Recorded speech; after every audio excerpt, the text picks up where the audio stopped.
Reading the Bible.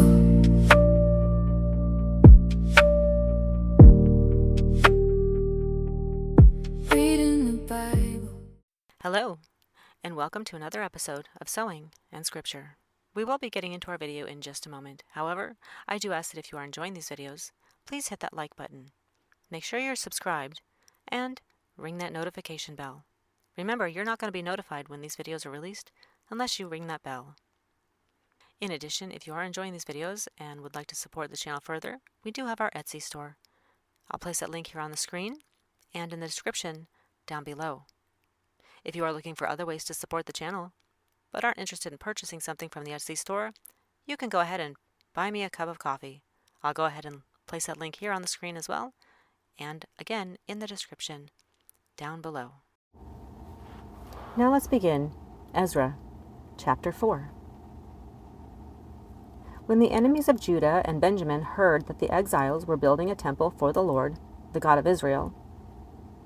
Let's take a moment here. From this point to the end of the book of Nehemiah, there is conflict. Let's continue. They came to Zerubbabel and to the heads of the families and said, "Let us help you build, because, like you, we seek your God and have been sacrificing to him since the time of Sharhadon, king of Assyria, who brought us here." The descendants of intermarriages between the Israelites and foreigners who were transplanted to Samaria by Sharhadon, the king of Assyria, from 680 to 669 BC, now approached Zerubbabel and said, "Let us help you build, because like you, Isaiah in 734 BC prophesied that the 10 northern tribes would cease to be a distinct people within 65 years, in Isaiah chapter 7 verse 8. Esarhaddon was responsible for the transplanting of foreigners to Samaria in 2 Kings chapter 17 verse 24. This proposal was dangerous since it came under the guise of true religion, as referenced in 2 Corinthians chapter 11 verse 15.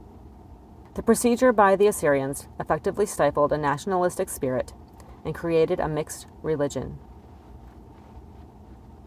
But Zerubbabel, Joshua, and the rest of the heads of the families of Israel answered, "You have no part with us in building a temple to our God. We alone will build it for the Lord, the God of Israel, as King Cyrus, the king of Persia, commanded us." Then the peoples around them set out to discourage the people of Judah and make them afraid to go on building. They bribed officials to work against them and frustrate their plans. During the entire reign of King Cyrus of Persia and down to the reign of Darius, king of Persia. After the beginning of the reign of Xerxes, they lodged an accusation against the people of Judah and Jerusalem. Xerxes, also known as Ahasuerus, is known from the book of Esther. The mention of him marks that with the passage of time, from 535 BC, in verses 1 through 5, the antagonism of the enemy had not cooled off. The word accusation is the same word in Hebrew as for Satan, the accuser, in 1 Chronicles chapter 21 verse 1, Job chapter 1 verse 6, and Zechariah chapter 3 verse 1. This written accusation to Xerxes in 486 BC is not referred to anywhere else in the Old Testament. And in the days of Artaxerxes, king of Persia, Bishlam, Mithridah, Tabeel, and the rest of his associates wrote a letter to Artaxerxes. The letter was written in Aramaic script and in the Aramaic language. The time now moves to Artaxerxes' day, from 464 to 424 BC, whose reign spanned the events of chapter 7 to the end of Nehemiah. The complaints to him, and their outcome, show not only the dogged persistence of Israel's enemies, but the uncertainty of a great king's patronage. Artaxerxes was the one who later allowed Ezra to return to Jerusalem. During his reign, Nehemiah obtained a reversal of policy and went back to Jerusalem with his blessing, in Nehemiah chapters 1 and 2. The Syrian tongue is the Aramaic language, the commercial language of the Fertile Crescent during the first millennium BC. Not only is the letter of chapter 4, verses 11 through 16 written in Aramaic, but also is the entire section from chapter 4, verse 8 through chapter 6, verse 18. Rehum, the commanding officer, and Shimshai, the secretary, who wrote a letter against Jerusalem to Artaxerxes the king, as follows. Rehum, the commanding officer, and Shimshai the secretary, together with the rest of their associates, the judges, officials, and administrators over the people from Persia, Uruk and Babylon, the Elamites of Susa, and the other people whom the great and honorable Ashurbanipal deported and settled in the city of Samaria and elsewhere in Trans-Euphrates. This portion contains an imposing list of people who opposed the work in Jerusalem. Rehum was the high official, or chancellor, who possibly presided over a group of minor officials, and was directly responsible to the satrap or to the Persian king if he was in fact a satrap. Ashurbanipal was the great Assyrian king who completed the transplanting in Samaria of peoples that Esarhaddon had played a major part in relocating. This is a copy of the letter they sent him. To Artaxerxes, from your servants in Trans-Euphrates, the king should know that the people who came up to us from you have gone to Jerusalem and are building that rebellious and wicked city. They are restoring the walls and repairing the foundations. The choice of the word rebellious is important because the Persian Empire was continually plagued with rebellions during the 5th century BC, one notable one by Megabyzus of the Trans-Euphrates area. Jerusalem had a history of rebellions against foreign powers, such as those under Jehoiakim in 2 Kings chapter 24 verse 1 and Zedekiah, 2 Chronicles chapter 36 verse 13, and even as far back as during the reigns of Hezekiah and Manasseh in 2 Chronicles chapter 32 verse 33, in the days of the Assyrians. Furthermore, the king should know that if this city is built and its walls are restored, no more taxes, tribute, or duty will be paid, and eventually the royal revenues will suffer. Now, since we are under obligation to the palace, and it is not proper for us to see the king dishonored, we are sending this message to inform the king, so that the search may be made in the archives of your predecessors.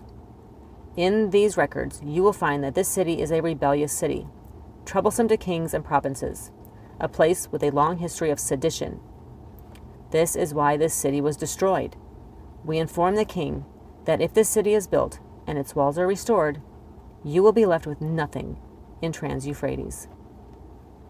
The king sent this reply to Rehum, the commanding officer, Shimshai, the secretary, and the rest of their associates living in Samaria and elsewhere in Trans-Euphrates. Greetings. The letter you sent us has been read and translated in my presence. I issued an order, and a search was made, and it was found that this city has a long history of revolt against kings and has been a place of rebellion and sedition. Jerusalem has had powerful kings ruling over the whole of Trans-Euphrates, and taxes, tribute, and duty were paid to them. Now issue an order to these men to stop work, so that this city will not be rebuilt until I so order. Until I so order provided a glimmer of hope, for it made a policy review possible, and with it, by the grace of God, the mission of Nehemiah, in Nehemiah chapter 2. Be careful not to neglect this matter. Why let this threat grow to the detriment of the royal interests? As soon as the copy of the letter of King Artaxerxes was read to Rehum and Shimshai, the secretary and their associates, they went immediately to the Jews in Jerusalem and compelled them by force to stop. Thus, the work on the house of God in Jerusalem came to a standstill until the 2nd year of the reign of Darius, king of Persia. This verse does not continue the previous discussion, but picks up the thought of verse 5, going back to the time of Zerubbabel, and finishes with the same phrase as in verse 5. The reign of Darius, king of Persia, has 2 items mentioned that are not addressed in verses 1 through 5. 1. The work was not only hindered but halted. And 2. The year of Darius, 521 through 484 BC, in which the deadlock was broken, was 520 BC. Haggai, chapter 1, verse 1, and Zechariah, chapter 1, verse 1, or about 15 years later.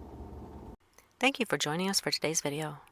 Again, if you are enjoying these videos, please make sure you hit that like button. That lets others know that these videos are worth watching. Also, make sure you subscribe and ring that notification bell. In addition, if you are enjoying these videos and would like to support the channel in other ways, go ahead and visit our Etsy store. I'll place that link here on the screen and in the description down below. If you're looking for other ways to support the channel as well, and do not want to purchase anything from the Etsy store, you can go ahead and buy me a cup of coffee.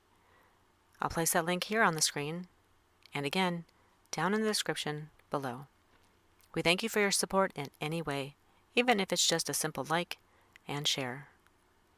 We appreciate you watching and listening to these videos, and hope you are getting something out of them. Again, if you are, just remember, share the video. You never know who needs to hear a word from God today, and it may just come from you. So come back and join us next time. And until then, have a wonderful and blessed day.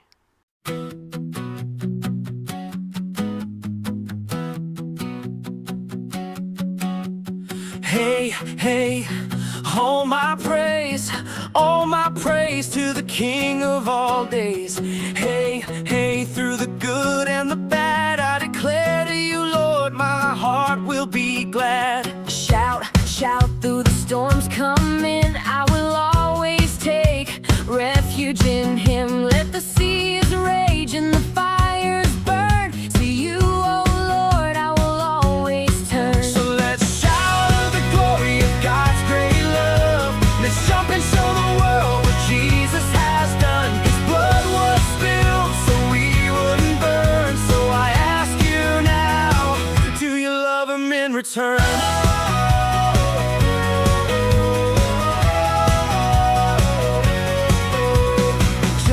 Jump, let's jump for joy. Spread His love to every girl and boy.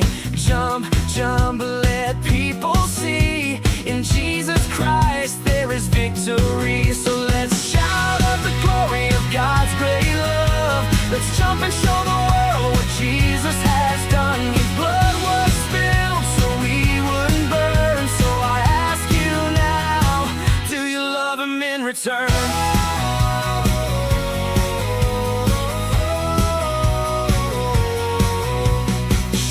Shout, live life out loud. Use your voice and make a mighty sound. Jump, jump, jump to your feet. Shout your praises through the streets. So let's shout of the glory of God's great love. Let's jump and show the world what Jesus has done. His blood was spilled so we wouldn't burn. So I ask you now, do you love Him in return? Oh yeah. Shout out the glory of God's great love.